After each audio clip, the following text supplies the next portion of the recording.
morning, everyone. I'm Janlea Almiñana. I'm here to discuss the topic of nature of criminology, the division of criminology, and the 5 pillars. Criminology derives from the Latin word crimen and the Greek word logos. The word criminology originated in 1890. The general meaning of the term is the scientific study of crime as a social phenomenon of criminals and the penal institution.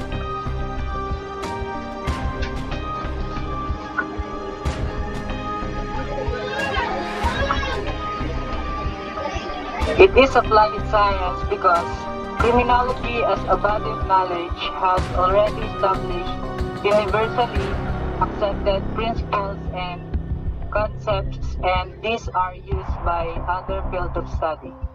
It is a social science because it studies crime as a social phenomenon.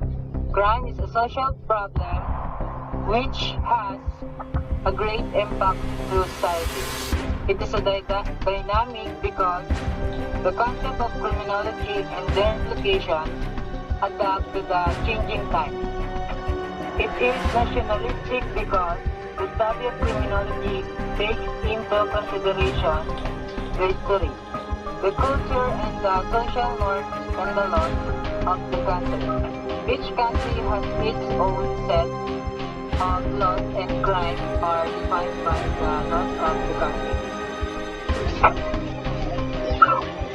Studies the other sciences that examine criminal behavior using scientific methods such as criminal demography, the study of the relationship between criminality and population; criminal epidemiology, the study of the relationship between environment and criminality; criminal ecology, the study of criminality in relation to the spatial distribution in a community; criminal physical anthropology, the study of criminality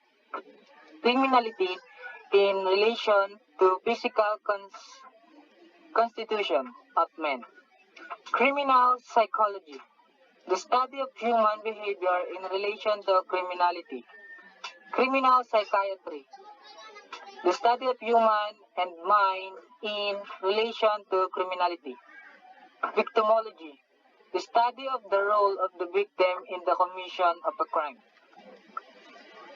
Division of criminology. Criminal etiology, the scientific analysis of the causes of the crime. Ito po yung pag-aaral sa kung ano yung dahilan ng pagkakos ng crime.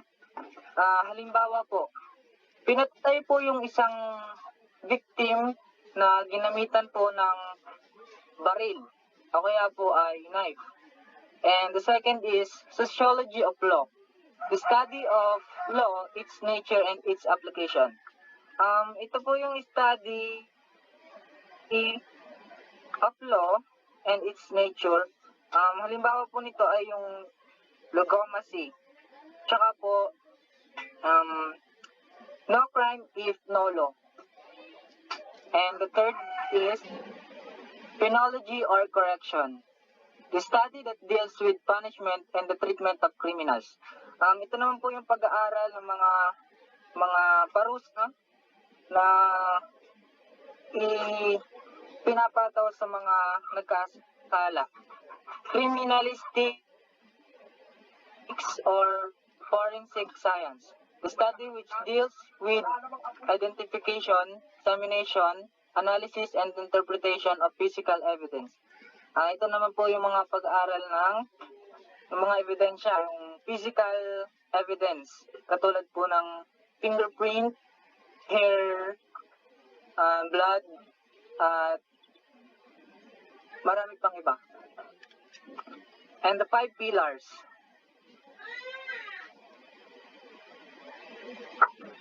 Community, law enforcement, prosecution, court, and correction. That's all. Thank you. Hi, good day. I am Francis Dave C. Cantos. I am here to discuss the specific term of crime and criminological classification of crime.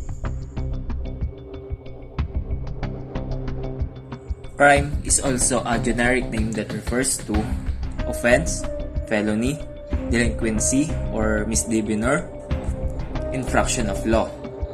Offense is an act or omission that is punishable by special laws such as Republic Act, Presidential Decree, Executive Orders, Memorandum Circulars, and Rules and Regulation.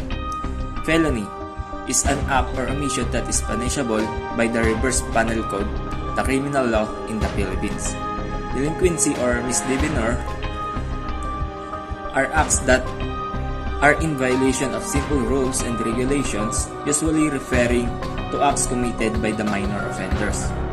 Infraction of law, acts that are in violation of ordinance, such as city ordinance or municipal ordinance.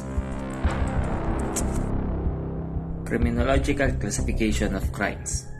First, acquisitive and extinct. Pag sinabing acquisitive crime is one which, when committed, the offender acquires something as a consequence of his criminal act. Pag sinabing acquisitive, acquire.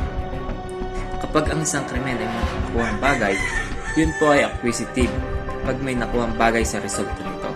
Halimbawa po, thief and robbery.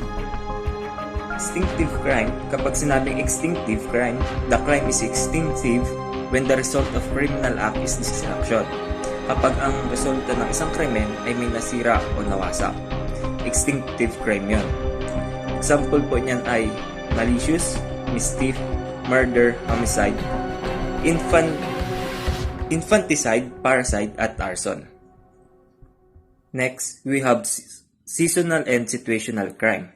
Kapag sinasabing seasonal crime are those that are committed only at certain period of the year. Ibig sabihin ng seasonal crime, season, panahon. Ito po ay nakukumit only at a certain period. Ang ibig sabihin ng certain, garantisado at sigurado. Okay, sa ganitong oras, sa ganitong panahon lang nakukumit ang ganitong krimen. Halimbawa, tuwing eleksyon, ang pagbili ng boto. Next, situational crime are those committed only when given situation is conducive to its commission or the opportunity to commit a crime arises. Ibig sabihin po nito, situation na nagbibigay ng pagkakataon sa isang tao para makagawa ng isang krimen. Next, we have episodic and instant crime. Kapag sinasabing episodic crimes are those committed by series of acts within a lengthy space of time. Ibig sabihin po nito, isang krimen, maraming act within the lengthy space of time. Okay, mahabang oras, halimbawa nito ay kidnapping. Next, instant crime are those that are committed at the shortest possible time. Kapag sinasabing instant, opposite niyan ay ang episodic. Mabilisan. Mga krimeng nakukumit kaagad. Example po ng instant crime, bravery, theft, and robbery. We have static and continuing crime. Kapag sinabing static crime, are crimes that are committed only in one place. Ito po ang mga krimen na nakukumit sa isang lugar lang. Example po niyan ay ang trespassing to dwelling. Ano naman ang continuing crime? Are crimes that are committed in the several places. Ibig sabihin po nito, ang isang krimen ay nakukumit sa iba't ibang lugar, pero isang krimen pa rin. Halimbawa po nito ay ang kidnapping. Next, white-collar and blue-collar crimes. White-collar crimes, those are committed by person of respectability and of upper socio-economic class in the course of their occupational activities. Tinatawag din po itong elite of deviance or corporate crime. Usually, nakukumit ito ng mga corporation. Halimbawa po niyan ay insurance fraud. Taong nabibilang sa mataas na uri ng lipunan na gumagawa ng krimen kaugnay sa kanilang trabaho. Ang blue-collar crime naman are those committed by ordinary professional to maintain their livelihood. Ibig sabihin po nito, mga pangkaraniwang tao na gumagawa ng krimen bilang hanap buhay. Halimbawa po nito ay yung mga taxi driver na nandadaya sa mga metro. Next, we have rational and irrational crimes. When we say rational crime, are those committed with intent and offender is in full possession of his mental faculties or capabilities. Ibig sabihin nito, pinagplanuhan niya, nasa tamang pag-iisip siya, at alam niya ang kanyang ginagawa. Ang irrational crime are committed without intent. Offender does not know the nature of his act. Hindi niya alam ang ginagawa niya kung tama ba o mali, kung krimen na ba o hindi. Next, we have crime by imitation and crime by passion. When we say crimes by imitation, are crimes committed by merely duplication of what was done by others. Ibig sabihin nito, yung mga krimen na ginawa ng isang tao, ginaya niya lang ito. Nagawa niya ang isang krimen dahil ito ay nakita niya lamang sa ibang tao. Pag sinabing crime by passion, are crimes committed because of the fit of great emotion. Mga krimen na nagawa kung saan dahil sa bugso ng damdamin. Halimbawa, dahil sobrang selos, nakapatay ka. Okay, next we have service crime. Refer to the crime committed through redemption of a service to satisfy the desire of another. Ibig sabihin po nito, ito yung mga krimen na kung saan pagbibigay ng serbisyo para matugunan ang makagustuhan ng ibang tao. Illegal na serbisyo. Halimbawa, gambling, prostitution, at drug use. Hello, I'm Joshua Mcalde and I will discuss about legal classification of crimes. First is crimes against national security and the law of nations.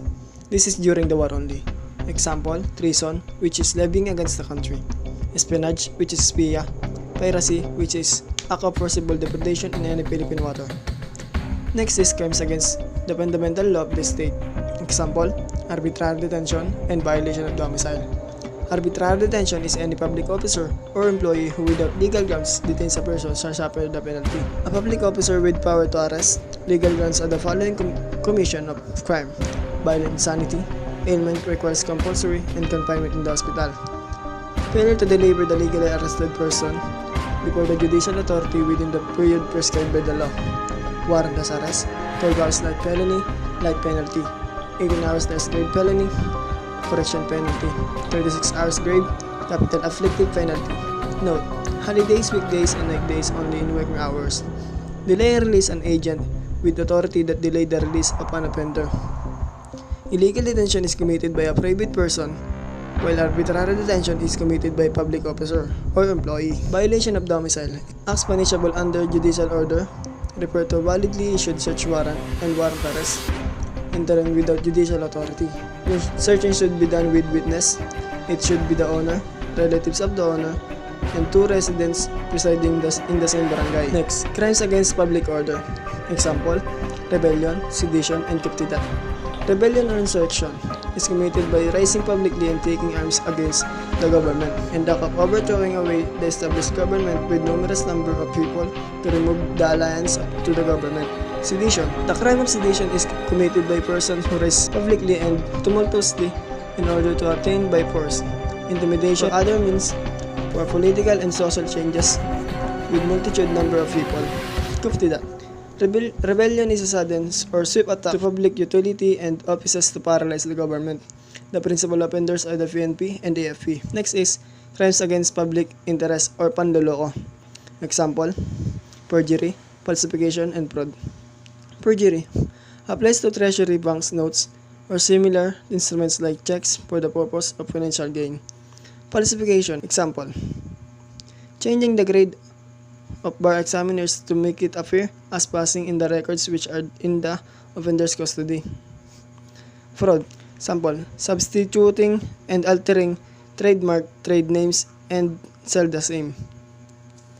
Machinations in public occasions. Or kung ikaw halimbawa ay nakuwanan ng bangko ng bahay o narimata, tapos ang ginawa ng bangko ay betting for the sake of high profit. Tapos tinakot mo ang mga taong alam mong kasama at kasali sa betting. Next is crimes against public morals. Example, gambling and betting. Offenses against decency and good customs like scandals, obscenity, vagrancy, and prostitution. Gambling o illegal na pagsusugal. Betting.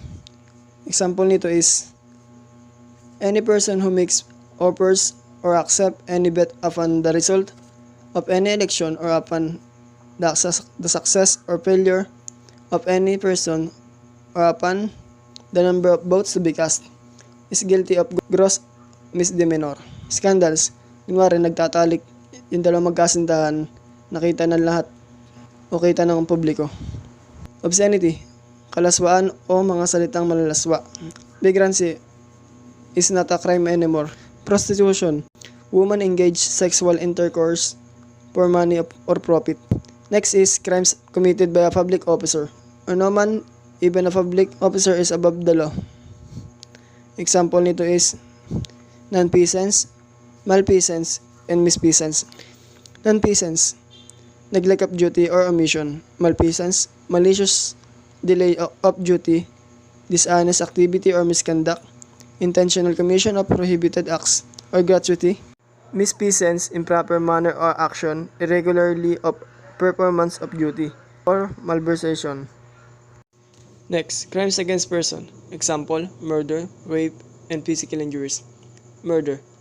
Article 248. Any person who not falling within the provisions of Article 246 shall kill another, shall be guilty of murder, and shall be punished by reclusion temporal in its maximum period to death. Qualifying circumstances are the circumstances that changes the nature of a crime. Those act of killing by means of poison, fire, motor vehicle, evident premeditation, and treachery. Evident premeditation is that you have the time to think whether to do your plan of killing or not, but still you do the act of killing. Treachery is that the opponent has no chance to protect herself or himself. Rape. There are two kinds of rape, sexual intercourse and sexual assault. That the offender is a man, that the offender had the carnal knowledge of a woman, that the carnal knowledge was committed under of any circumstances by using force or intimidation, or when a woman is deprived of reason or otherwise unconscious, and when the woman is under 12 years old or demented even though none of the circumstances mentioned above be present. Attempted rape, not touching the private part of a woman. Consummated rape, totally touched the private part of a woman. Marital rape, married person or ni-rape ng asawa. Incestuous rape, a person who rape any of his relatives or blood relation. Statutory rape, 12 years of age of the demented or na-rape ng bata na 12 years old pababa na hindi niya kamag-anak. Physical injuries. There are two types of physical injuries. Article 263, serious physical injuries, and Article 265, less serious physical injuries. Next is crimes against properties. Example, robbery and theft. Robbery. Two ways of committing robbery. First is by means of violence against or intimidation of persons. Example, robbery hold-up, robbery snatching, robbery extortion, robbery with homicide, robbery with rape, and robbery with arson. Second is by using force upon things. Theft. Ito yung mga pagkuha ng bagay na hindi man lang alam ng mayari. Next is crimes against personal liberty and security. Example, illegal detention, kidnapping, trespass to dwelling, threat, incursion. Kidnapping. Article 267, kidnapping and serious illegal detention, any private individual who shall kidnap or detain another, or in any other manner, deprive him of his liberty, shall suffer the penalty of reclusion perpetua to death. Trespass to dwelling, any person that will enter to the property without the permission of the owner. Threat o pagbabanta, coercion or pamimilit. Next is crimes against chastity or private crimes. Example, concubine, adultery, seduction, and abduction acts of lasciviousness, chastity. Next is crimes against civil status of persons. Example, bigamy, and other illegal marriages. Next is crimes against honor. Example, libel and oral defamation. Libel, example, Insulting by writing, it may be in the social media. Oral defamation or slander. Or insulting by oral. Slander by deeds, ipinahiya sa pamamagitan ng actions. Next is quasi-offenses or criminal negligence. Example, imprudence and negligence. Imprudence, any act in which had been intentional would constitute a grave felony in damage to property of another or kapabayaan. Negligence, any act due to neglection of duty, voluntary but not intentional. I'm Janelle Escalona, and the topic I will discuss is legal classification of criminals, criminal behavior, and victimology. Tahin na natin acute criminal by emotion at chronic criminal by intent, and under siya ng based on etiology. One who violates criminal law because of impulse or fit of passion. Ito yung mga tao na nakakagawa lang ng crime kasi sa sobrang galit, kunwari, for example, sa sobrang galit nila doon sa tao, na-commit nila to kasi na-push na rin sila nung galit nila, so na-create na nila yung krimen na yun. Ang chronic criminal naman daw is one who commit crimes acted in consonance of deliberated thinking they plan the crime ahead of time. Kunwari, ito naman yung mga, nagka-create ka ng crime na nagpaplano ka. For example na lang is, para mapatay ko yung taong ko kasi galit ako sa taong ko, mamanmanan ko siya araw-araw. Sa time na may kasama siya, saan yung time na wala siyang kasama, saan yung oras na uwi niya, or hanggang masaulo ko yung habit niya araw-araw. Cheche po na ako doon sa time na, dahil sa ulo ko na, cheche po na ako sa time na makikreate ko na yung criminal na. So, may pagpaplano kasi binantayan mo siya araw-araw at inisip mo kung saan yung mga wala siyang mga kasama. Sa based on behavioral system naman ay ang ordinary criminal by situation, organized criminal for financial, at ang professional criminal by regulation.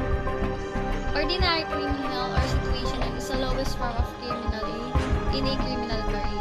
Ito yung para lang due to a great opportunity. Doon na lang sa keyword na great opportunity. Parang ito lang yung nagbibigay sa kanila ng chance na magawa nila, magawa nila yun kasi hindi nila yun magawa sa normal na buhay nila. So, tinitake nila yung kahit may risk, tinitake nila yung opportunity.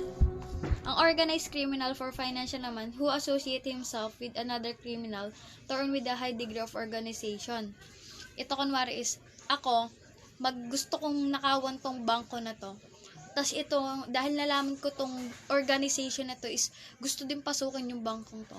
Magjo-join kami or, pagsasamahan namin yung grupo namin para yung makakapagplano kami ng tama or makakabuo kami ng organization para pasukin yung grupong yun para hindi kami mahuli ng authorities.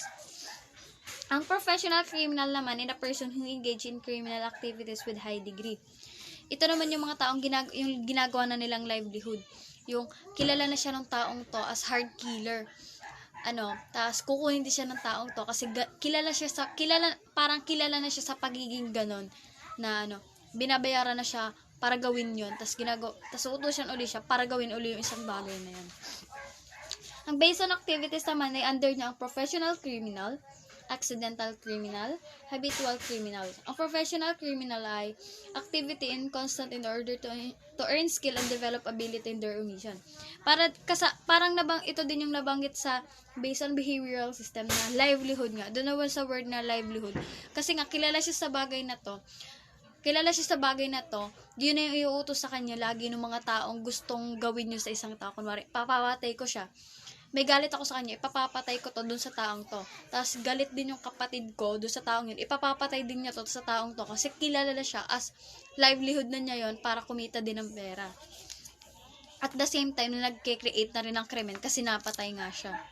To maintain na din yung livelihood niya, nandun na rin kasi. Ang accidental criminals naman ay who commit crimes when situation is conductive to its omission. Parang, lang siya, ito naman yung mga hindi mo intention or parang, dahil lang sa, nandun ka sa sitwasyon na yun, hindi mo man intention pero nandun ka na sa, sitwasyon kaya nagawa mo na rin yung krimen na yun. Ang habitual criminals naman are those who continue crime because of deficiency of intelligence and lack of self-control. Ito naman yung mga gumawa siya ng krimen kasi nga dahil sa level ng pag-iisip niya at saka nung kawalan niya ng pagkontrol sa sarili niya, na create na niya yung krimen kasi hindi kayang i-handle ng isip at ng sarili niya. Based on mental attitudes naman tayo, yung active criminals, passive and adequate criminals, and social delinquencies. Sa active criminals, crimes due to aggressiveness. Kunwari ako, may posisyon ako or may mga kagamitan din ako na firearm, ganun. Tapos nakita ko yung kaaway ko, dahil sa sobrang galit ko or bumalik sa akin yung galit ko, binaril ko na lang siya. Kasi aggressive nga ako dahil bumalik lahat nga yung galit ko. Tapos kahit wala akong pakialam kung may makita man sa akin, binaril ko na lang. Na-create ko na yung criminal kasi sa pagiging aggressive ko. Ang passive and adequate criminals naman who commit crimes because they are pushed it by reward. Kunwari ako, sabi nung head ko, patayin ko tong taong to, kapalit nun, ihahay niya yung position ko as police. So, ginawa ko, pinatay ko kasi pinangakuan ako na itataas yung rango ko or yung position ko. Ang social delinquencies naman are criminals who are normal behavior but defective in socialization process of development. Ito naman yung normal yung pag-iisip mo pero dahil nga sa wala kang socialization or yung development mo is mabagal, parang hindi pa rin kayang i-handle kasi kasi yung iisipin mo lang na iisipin doon na sa part na yun na hindi mo pa rin kaya. So, makaka-create ka pa rin ng krimen kasi hindi mo kayang i-cope yung ganun. Ang criminal behavior naman is an intentional behavior that violates a criminal code. Also refer to the study of human conduct focus on the mental processes of the criminals.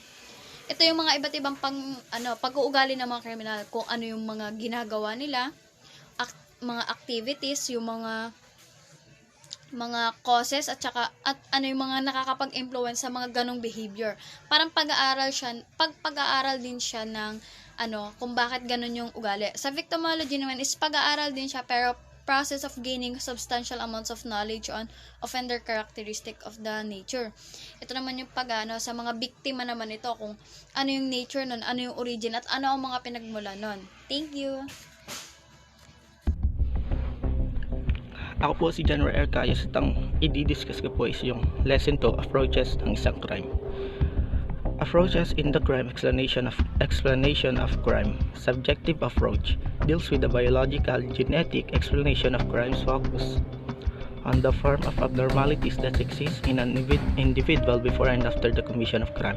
Under po nito yung anthropological, medical approach, biological approach, psychological, psychiatric, psychoanalytical. Anthropological deals with the study of physical characteristics of an individual offender with non-offenders in an attempt to discover difference covering criminal behavior. B. Medical approach. Application of medical examination for the explanation of mental and physical condition of the individual prior and after the commission of the crime. C. Biological approach. According to Duff, heredity is one of the major factors why a person commits crime. D. Psychological. Maslow explained that the deprivation of the primary needs is a strong factor in the commission of crime. E. Psychological. Concern in the deprivation of psychological needs of man which constitute the development of deviations of normal behavior resulting to repulsive sentiment and action. F. Psychiatric. This approach explains that mental disease is the reason why a person violates norm and laws of the land. G. Psychoanalytical. According to Freud, the imbalanced condition of ID, ego, and superego causes deviation of the individual to the norms of the society. Number 2. Objective approach deals with the study of groups, social processes, and institutions as influence to behavior. Under po nito yung geographical approach, ecological approach, economic approach. A geographical approach considers topography, natural resources, geographical location, and climate lead an individual to commit crime. Quetelet, the thermic law of delinquency, stated that crimes against persons prevail in the South Pole and during warm season, while crimes against property predominate in the North Pole and cold countries. B. Ecological approach. According to Park, this is concerned with the biotic grouping of men resulting to migration, competition, social discrimination, division of labor, and social conflicts as factor to crime. C. Economic approach. Merton believed that poverty or economic difficulty pushes a person to commit crime in order to support his needs. D. Sociocultural. Cohen affirms that institutions, education, politics, and religion are major factors in the commission of crimes. And number 3, last one, is contemporary approach. It is the combination of different approaches to explain the reasons or causes for the commission of crimes, which focuses on the psychoanalytical, psychiatric, and sociological theories. Lang po, thank you. Hello, good day. I am Matthew Valenzuela and I am going to report about the theory of crime causation. So, I'm here to discuss about the theory of crime causation. So, what is theory? Theory is any system of ideas arranged in physical rational order that produce general principles which increase our understanding and explanations. So, our first theory is the criminological theory. It asserts that the person commits wrongful acts due to the fact that he was possessed by a demon. Yan, ibig sabihin niyan, noong unang panahon naniniwala ang mga tao na if nakagawa ka ng masama dahil sa kasalanan. So, our next theory is the anomaly theory. It says that the non-existence of norms in the society encourage a person to commit crime. Yan, ibig sabihin ng kawalan ng batas sa isang lugar ay siyang nagiging dahilan kung bakit nagkukumit ng crime yung mga tao.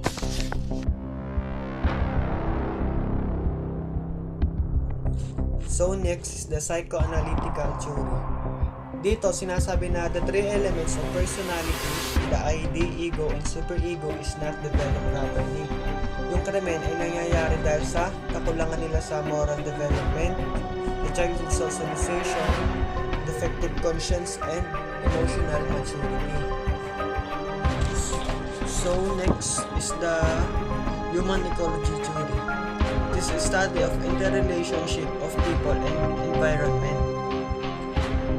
Dito naman sinasabi na yung isolation, segregation, competition, conflict and social contract, pati yung interaction sa isa't isa ay yung nagiging pinakamalaking influence na nagko-contribute sa criminal behavior at sa isang krimen. And next is the somatotyping theory by Ernest Kretschmer. According to his theory, there are three types of body physique. Ang una doon sa kanyang three major types of physique is the asthenic. Ito yung mga tao na skinny and slender with lean, slightly built, and narrow shoulders. Sinasabi dito na sila ay prone sa mga mag-commit sila ng fraud o yung theft. Then, padalawa is yung athletic. Sila naman yung mga taong matatangkad, strong, pati yung mga muscular. They are usually involved in crimes against persons because they are generally violent. Tapos, sunod doon ay yung picnic. Sila naman yung mga taong broad face, mga massive neck, medium height with rounded bodies.